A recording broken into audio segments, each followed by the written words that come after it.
Alright, mateys.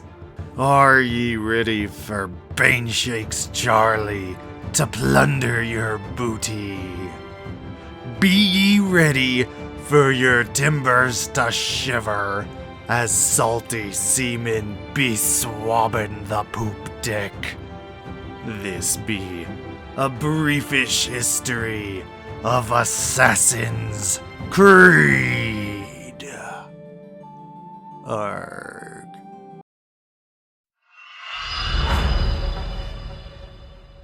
As popular and acclaimed as Assassin's Creed 4 Black Flag is, it practically needs no introduction. Assassin's Creed, but you're a pirate. The end. After 3 definitively ended the overarching narrative by murking the central character, the next game had plenty of freedom to do whatever, whenever, whomever it desired. Frankly, pirates made sense. Unlike 3, which was less worried about mainstream desires and more interested in accurate beaver penetration, Black Flag is more willing to suckle at the teat of mass audience appeal, in a good way, and pirates are appealing to everyone. If you're saying pirates don't appeal to you, you are lying. Stop lying to a YouTube video. It cannot hear you. Lie in the comments and help my goddamn engagement. You can really break down Black Flag into 2 distinct-ish parts. The pirate parts and the assassin parts, although there is significant overlap between the 2. The biggest and boldest change to the formula is centered around what every good pirate has. Chlamydia! No, hold on, that's not right. It's the ship. I'm pretty sure Ezio would have died of syphilis by Sequence 3 if the playable assassins could actually contract venereal diseases. The naval blazing from Assassin's Creed 3 was whipped out, played around with, flipped over, and stretched wide open across the new game so we could all get deep in there. The world was built with it in mind this time. Instead of a few cities where everything takes place, Black Flag gives us a wide open sea, peppered with islands of various sizes, a few of which do still contain larger cities. In fact, you'll be spending a significant amount of time sailing and boat fighting and the like. This isn't a mostly optional set of side activities, this is like half the game. No, I did not do the math on that. You and I both know I don't know how to count. The world is also populated by several imperial navies and other pirates, and none of them like each other, so you can and will see these opposing forces fighting independently of you, though you can certainly get in the middle of it too. Naval combat is conceptually the same as 3, but comes with some big changes regardless. It is sped up to play a little faster than last time, since you'll be doing so much more of it. Unlike 3, which only shows you the flat direction your cannons fire, Black Flag also added up and down angles for firing as well, adding the strategy of aiming at the body of a ship for more damage or the sails to slow their roll. It does sadly do away with the changing cannon shot types on the fly. If you were only here because you really like grape shot, well, that's really specific, you fucking weirdo. There are still varied options, they're just not on quick select buttons anymore. If you are facing forward, it fires the chain shot. Aiming to the side is standard round cannonballs, but pressing fire without aiming uses higher damage heavy shot on close targets. Aiming backwards drops fire barrels that explode on impact, and finally there's a mortar which fires into the sky to rain down upon more distant foes in any direction. Once you fuck them up enough, you can also choose to board them where you have a set of objectives to force a surrender. Kill a certain number of the crew, kill specific officers, destroy gunpowder, cut down their flag, etc. Once defeated, you have 3 options. Repair your ship, lower your naval notoriety, or send the captured ship to your own personal fleet. This last option is mediocre. Kinway's fleet is more or less the minigame from previous titles where you send people around the map, except with a second combat minigame within to make the routes safer. This game is unskippable, slow, and you sit there watching timers until everything finishes happening. And I guess that's why they're calling the blues. Time on my hands. You can also capture naval forts guarding territories throughout the open world, which similarly give you a few surrender objectives. Take out the officers, then take out the daddy officer. So there's two, it gives you 2 surrender objectives. Despite being immobile targets, forts are pretty well fortified, who would have guessed, so you'll want to make sure you've properly upgraded the Jackdaw. Then there are the legendary ships. 4 battles of 5 ships who cannot be boarded and have unique behaviors and strategies. These kick me in the asshole so hard it's already been relocated to my belly button, and that's all I have to say about that. If you need a break from fighting ships, there are other things available at sea too. Like whaling! I never thought I'd say this, but whaling is surprisingly fun. You have a set number of harpoons, which you can upgrade, and the sharks and whales will sometimes break the line and charge at you. So you have to figure out where they are coming from and stab that endangered motherfucker right in its endangered face. Fuck you, Moby Dick. You also eventually get a diving bell and can explore shipwrecks for treasure. This is undoubtedly the most stressful activity in the game. You have to keep track of your air so you don't drown. You have to hide in ships or in patches of kelp so sharks don't attack you. There are riptides that can drag you uncontrollably down rocky tunnels. You take damage from swimming into jellyfish or those little pokeboys. And there are the most terrifying eels in the world, which jump out and bite your arm if you swim too close. If you want to fully upgrade the Jackdaw, there are ship upgrade plans hidden in some of these wrecks, so you cannot skip these. Sort of. We'll address this later. Sometimes diving does end up putting you in a cave system filled with smugglers, and these are difficult but cool because you now have the challenge of clearing the place without your gear, but with the benefits of oxygen and a noticeable lack of goddamn eels. If you want to do some piracy on foot, there are plantations throughout the world that you can rob using stealth. You have to find and steal the warehouse key so you and your seamen can get up in there for your own personal gain. There are alarm bells someone can ring to alert the other guards to your presence, but you get a stealth bonus if none are rung. You know what else pirates did? Collected stuff! Probably. That's really more just a broad human trait, it's not exclusive to pirates. The point is that Assassin's Creed likes collectibles, and most of them are piratey now. You can find messages in bottles which flesh out Black Flag's big new lore thing you'll hear about during the story portion of the video. Floating papers are also back, but they're even more meaningful now.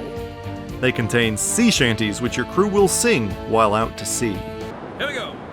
We are outward bound for Kingston town with a heave-ho-ho. And we'll heave the old wheel round and round. Good morning, ladies all.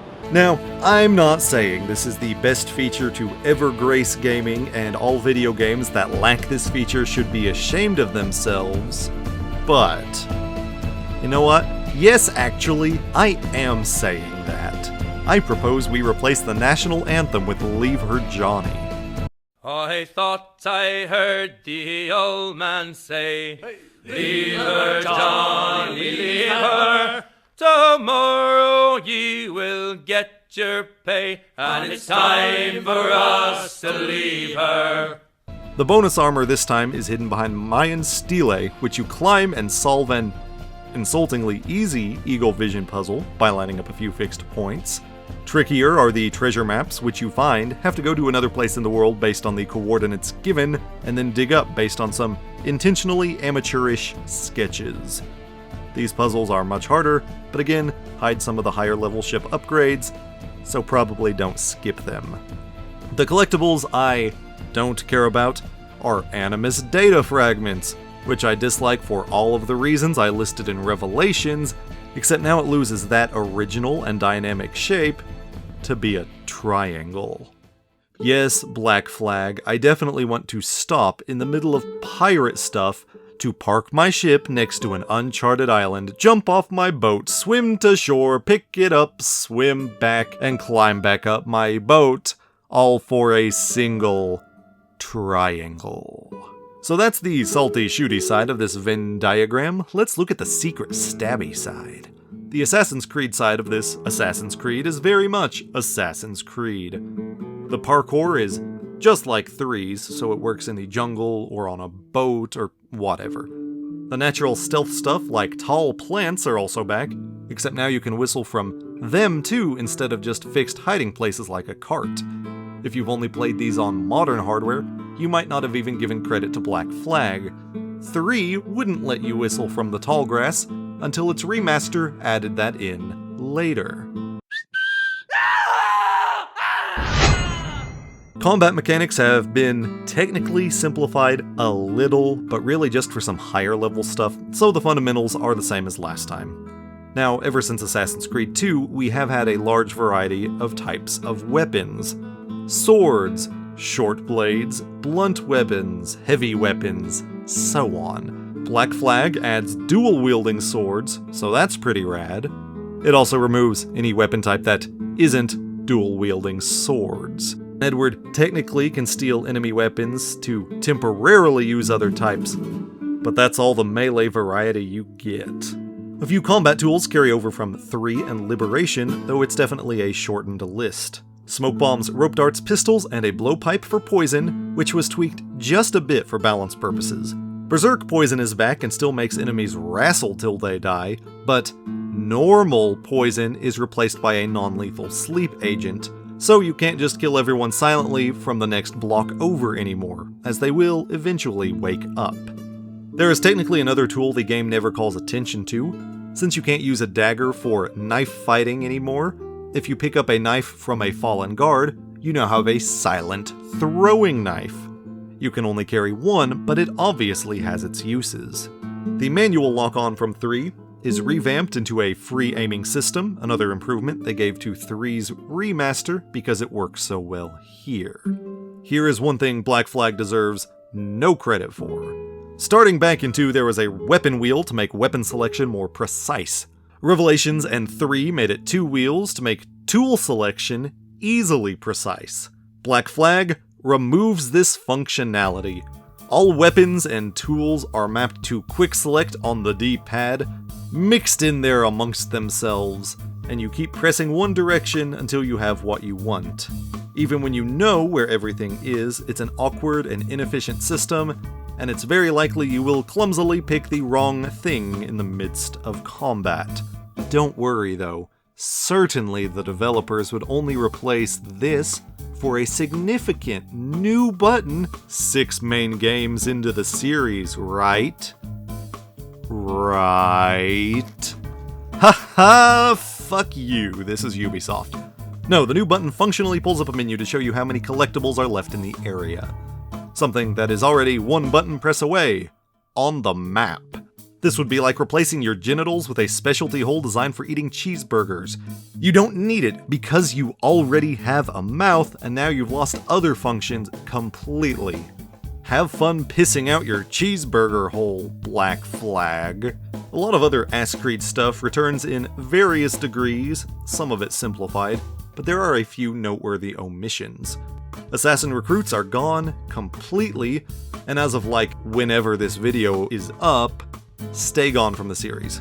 Hired guilds are back from Ezio's games, with pirate mercenaries and prostitutes, so that's useful in the rough 5% of the game that happens in a real city. There are some Templar hunting side missions, which are quite good and have actual plots and characters you probably should not overlook, even though I won't get into them here. More generic assassin contracts also return. You get a bonus for staying out of combat, but you get the bonus the literal second the target dies. Combat afterwards does not matter. Due to this and the range of guns in the game, these get accidentally super easy because you can just Lee Harvey Oswald most of the targets. Notoriety exclusively applies at sea, where bounty hunters track you down, but not on land, so whatever vestigial consequences the series previously had for going on a murder rampage have officially withered away. Hunting and crafting are back from 3 with a wide variety of exotic animals, this time to make upgrades for armor and holsters and that kind of thing, but both are less in-depth than last time. Animals don't really interact with the world as much, always spawning in the same place on the same islands and not really wandering. Monkeys literally just sit there in trees waiting to die. Edward is also unconcerned with damaged or undamaged pelts, so it's fine to just shoot them now. Crafting is moved to the pause menu for convenience, and instead of crafting individual components out of resources to make what you want, Edward just slaps 2 dead ocelots together and calls it a holster. None of this is a bad thing, since pirates are less known for hunting than the Kanienke Haka, but we may have lost a few of the lucrative Cabela's fanboys here. I will point out how odd it is that all you need to craft literal neurotoxin darts is a bone. A single animal bone. On the flip side, somehow you need to kill 2 whales to make 1 ammo pouch. Did that first whale not have enough skin for you, Eddie? One series regular feature really needs to be called out here though. Tailing. We've been sneaking around following dudes throughout this series, but god fucking shit damn does Black Flag overdo the tailing. It is proportionally so much more frequent here than any game prior. I don't mind it too badly in those, but oh boy, I do here. It's too often, and overcomplicated in the way it places snipers and patrols. Sometimes, it even makes you tail in your ship. It's immersion breaking because you have to stay close enough that they probably should see you, but then other ships keep zigzagging in your way, and since big boats don't turn so good, sometimes you'll fail the tail just because the randomized enemy ships make it impossible to not be seen. Since I'm already bitching, I'll add more bitching to the bitch pile. Final upgrades on the ship definitely feel a little too grindy, even when you're going after the big, loaded ships. Add the double busy work of finding the upgrades underwater or in the multi-step treasure map collectibles, and it feels more like a chore than it should have in the late game. Except, look, conveniently, Ubisoft will sell you a DLC pack to unlock those pesky upgrade plans automatically. And another time saver resource pack so you can have those extra materials you need. That's right, micro-fucking transactions. This, unfortunately, will be something of a trend in the series from here. Turns out the real treasure-greedy thieves were the Ubisoft we made along the way. Also, lesser point than the other complaints, since the story does work well, but the targets this time are generally much less memorable outside of the main few. Several times, characters we have barely seen, or even never saw prior to the mission, get in the way of Edward Kenway doing some piracy, so he has to kill them. I don't really care about a memory corridor for some fucker I have no context for. Twice, characters are taken down, even entering the memory corridor with you, and then they just survive regardless. Edward, homie, you're slacking. Storytime. A pirate ship is in the heat of battle. We wasted absolutely no time getting into things here. Our scrappy buccaneer comes face to face with an intimidating, hooded figure, an assassin. They get interrupted by exploding. Flashback to the past, but more in the past because we were already in the past. Here, and scattered throughout early missions, we get scenes that fill in a lot more about our protagonist, Edward Kenway, father to Hatham and grandfather to Connor from the previous game. He was poor and desired a better life for himself and his wife Caroline. Why not sail with the King's Navy? Earn a proper wage, sail under gentlemen. Sod the Navy's gentlemen. For every shilling I'd earn, the captain gets 600. It's relatable. Right off the bat, we get the core of his motivation and really the plot. Everything Edward does is in response to poverty and his desire to live an easier life. Sure, he certainly hits points where self-actualization blurs into greed, but this simple motivation builds the foundation of one of the best protagonists in the series. And I'm not just saying that because his voice actor is really fucking hot. Though, Matt Ryan, if you're watching this, somehow, call me. Snap back to reality, Edward and the assassin, Duncan Walpole, have washed ashore, and they don't like each other very much. As it turns out, in a fight between a ninja and a pirate, the pirate would win. and as Edward loots Duncan's corpse, he discovers a letter. Duncan was defecting from the Assassins to the Templars, who have conveniently never seen his face, and they will pay him for a glass cube and some stuffy old assassin paperwork.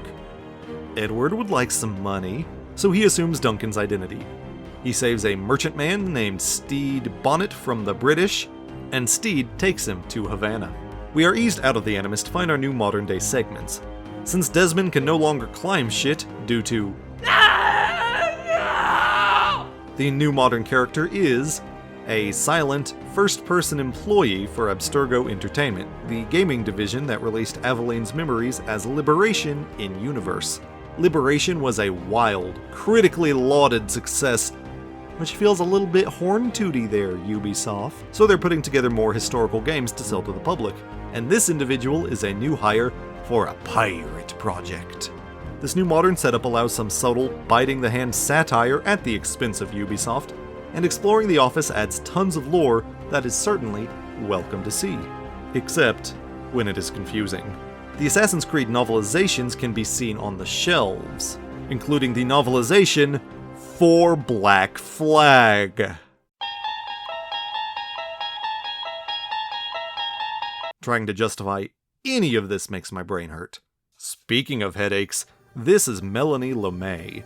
She puts on the obnoxious, chipper, corporate personality that most of us have suffered through at one job or another, and I'm not terribly fond of her. We also briefly meet CCO Olivier Garneau and John, the IT guy. Popping back into the Animus, Edward and Steed get into the groove of Havana, where they get beaten and robbed. Steed is a dorky little bastard, but in a charming kind of way, and Edward is like, "Bro, maybe you should try being a pirate."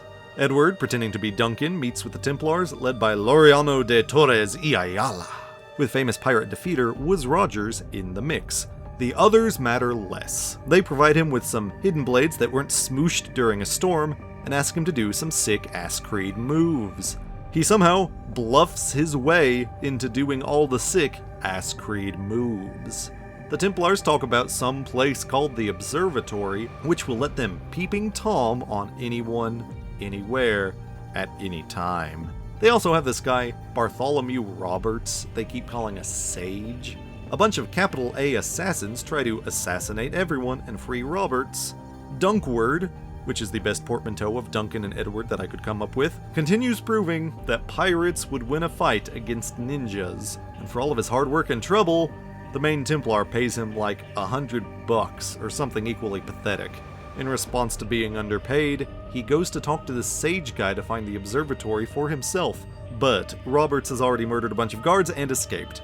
Officially, Edward's cover is blown, but the game kind of implies they tentatively saw through his temporary tempered Templar attempt temporarily prior anyway.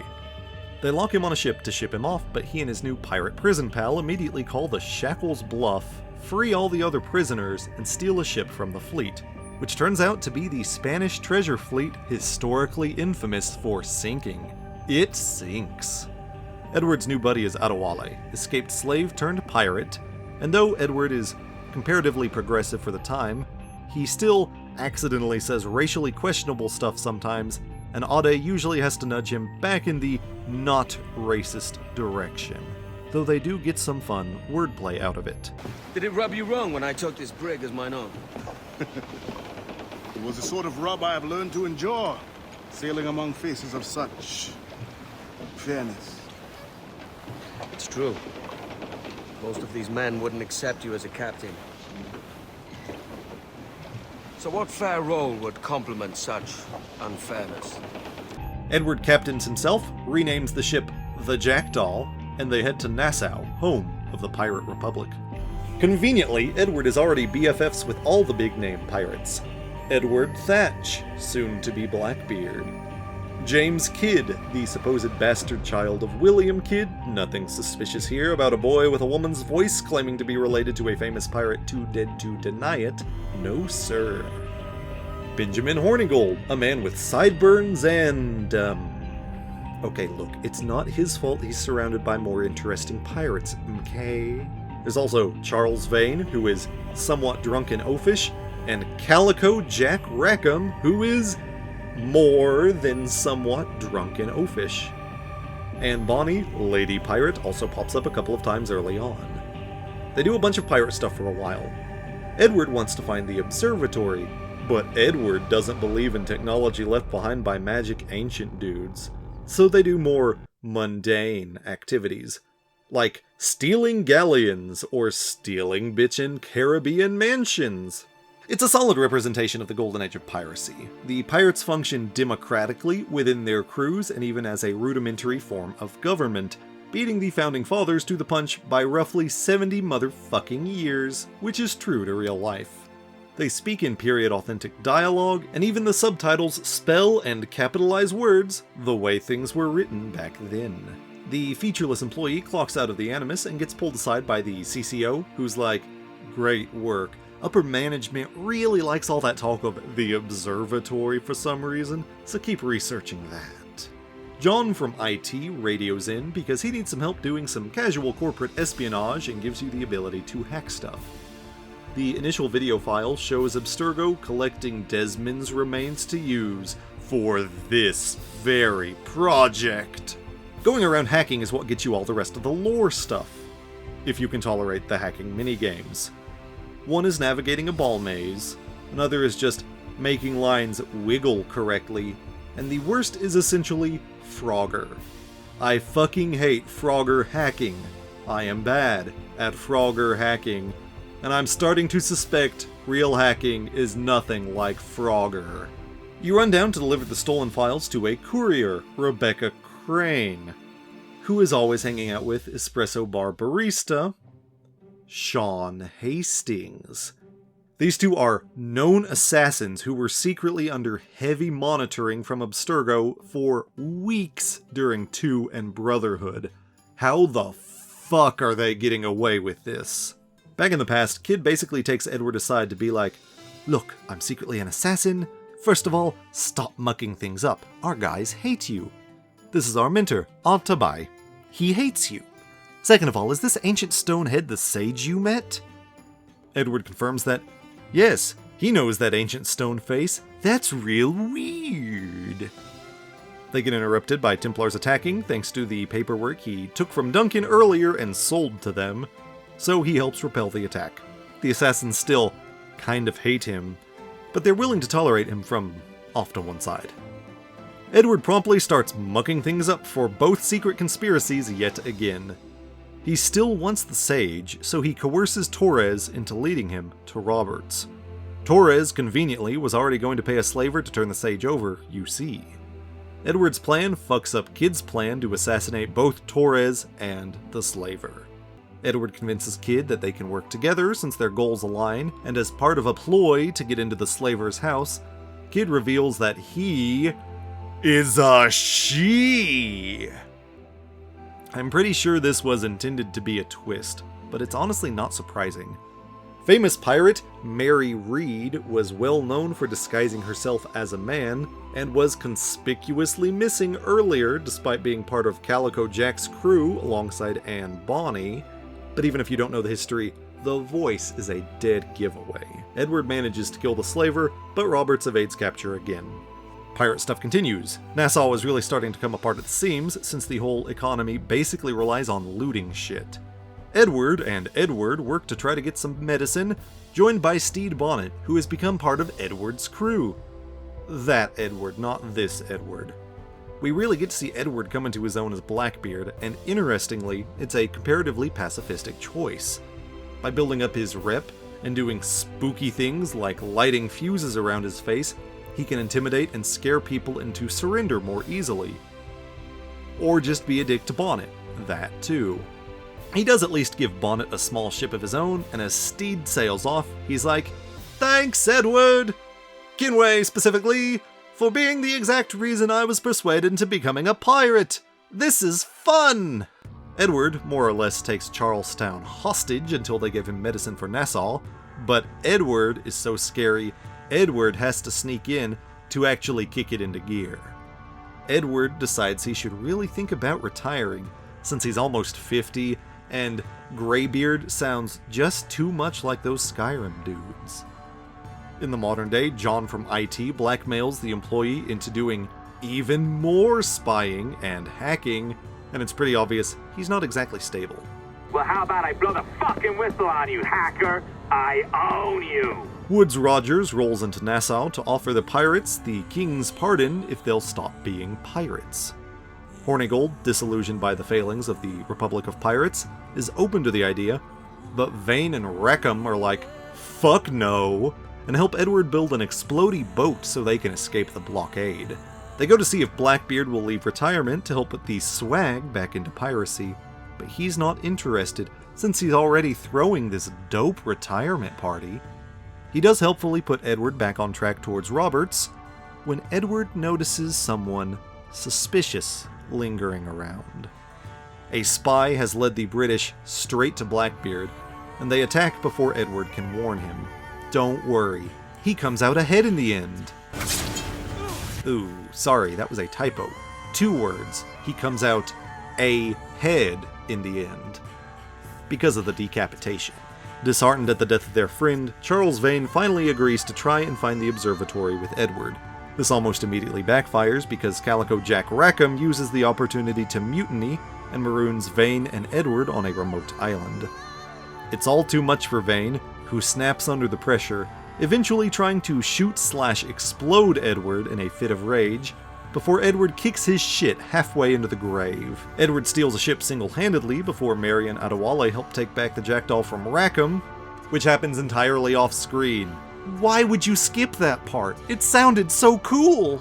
Hornigold officially joins the Templars and begins hunting down the other pirates. Edward, on the other hand, is finally able to convince Roberts to work with him. Hornigold tries to tail them to the observatory, and Edward has to put his former friend down. Also, the more time spent with him, it becomes more and more obvious that the pirate better known as Black Bart might be more unscrupulous than the other pirates you rubbed weenuses with prior. Jesus, Roberts! Edward asks how Roberts is able to find the place, and it's simple. Bartholomew Roberts has someone else's memories from roughly 75,000 years ago inside his noggin. He showcases how the observatory works. You put someone else's blood inside a crystal skull, and you can see what they see from anywhere in a hologram. Having fulfilled their bargain, Black Bart bitch slaps Edward off the ledge.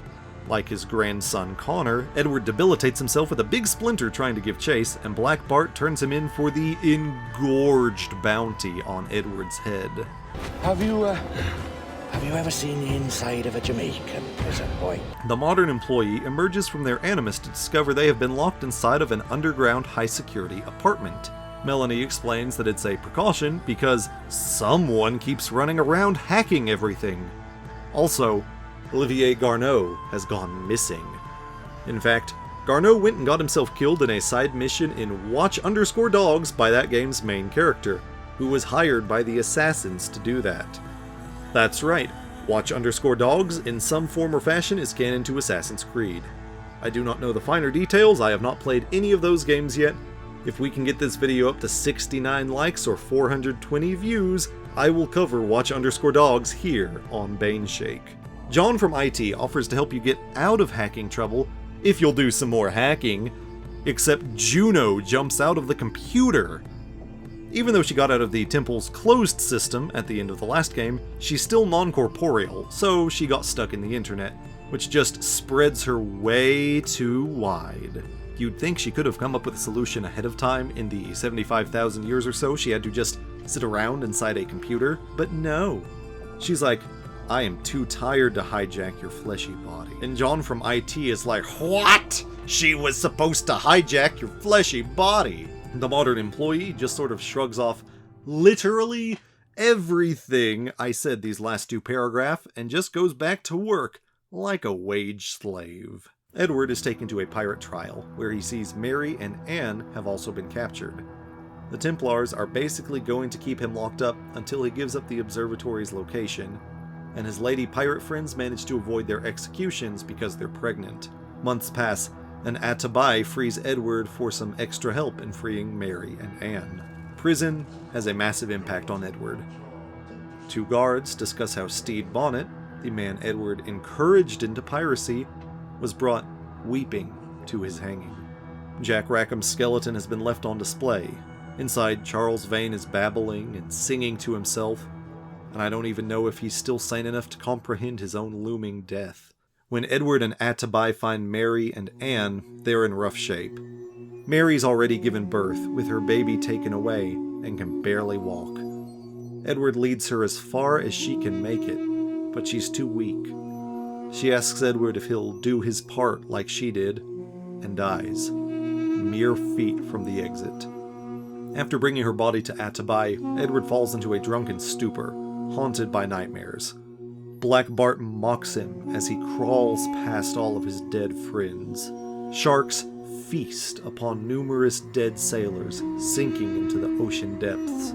He tries repeatedly to kill Black Bart, in vain, as we hear Aesop's fable about a jackdaw, small and weak, trying unsuccessfully to be an eagle. Finally, he is on a ship caught up in a storm as Caroline and Mary yell at him to just change course. Adewale wakes him from his terrors. He has joined the assassins and he offers for Edward to do the same.